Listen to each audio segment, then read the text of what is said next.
Welcome to the 7th video of the Foundry's CameraTracker for After Effects 101 training series. In this video we'll be looking at applying what's been covered so far to a particularly tricky example. This one was shot back in 2003-04 time, strolling around Leicester Square with a DV cam. I've tracked it on default settings, as you can see here, and I'm going to hit solve.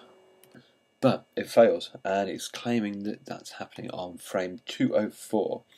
So this reduces our options significantly. Obviously we don't have access to any solve errors since we can't solve, but we do have access to the track stats we looked at very briefly before. So hitting OK, I'm going to go across to my layer and hit U to open up those track stats. First of all, we're going to look at the average track lifetime measure, which is this lifetime-AVG. It's a good general quality measure, essentially, for your tracks. And you can see that around frame 200, a whole bunch of points are basically dropping off and getting reseeded around here. Not necessarily a bad thing, but generally a good indicator that something might have gone wrong. Now let's check out the max track distance, which is this measure here. This is the maximum distance a track point has moved between this frame and the last.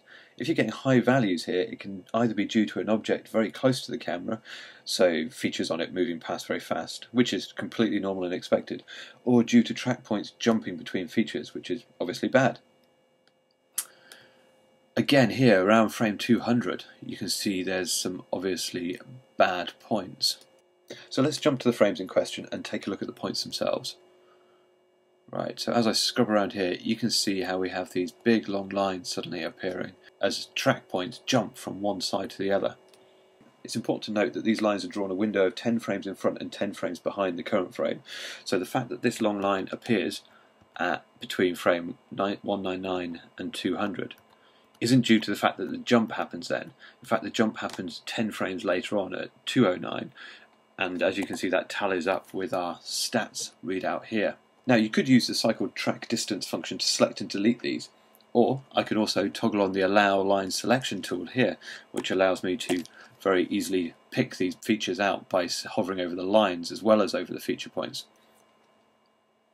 What's important to know, however, is that the camera tracker will use the movement of points on a previous frame to define the search region for points on a future one. So if points jump across the frame like this, then it's entirely possible that due to that, points on the next few frames will also jump. I'll just scan ahead a few frames, and you can see that yes, indeed that does happen here. So to solve this, we need to prevent the jump ever occurring in the first place. To do that, a bit of matting is in order. As usual, I'll pop in a new solid, same size as the composition, and drag him down to here. And now if we go back to frame 200 and bring up our overlay, we can see that the actual points in question are coming from around about here. So I'm going to grab my pen tool, select my solid, and quickly block down a very rough mask. Now if I hit M to bring up the mask tool, I can then pop in here, set this mask path to animated. Now jumping back a couple of frames to before where the actual jump happened, I can grab this point here, back another frame, and drag him off. Now let's jump forward to 210, which is roughly where our bad tracks stopped. We'll just set this mask to animated at this point, one more frame into the future, drag him off the frame. And now we have a mask which appears for our 10 frames only. Fantastic. Now as usual, you need to pre-compose this layer, so make sure you do that, moving all attributes into the new comp. Now we can go back to our camera tracker effect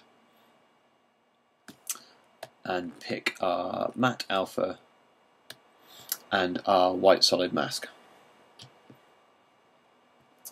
and then hit track features again.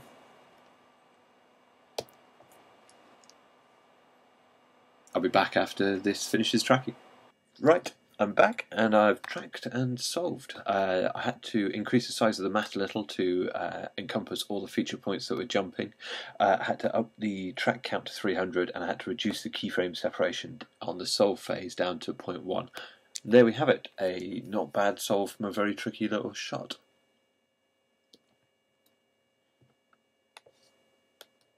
Another interesting feature of this shot is that the camera itself starts and ends in a very similar location.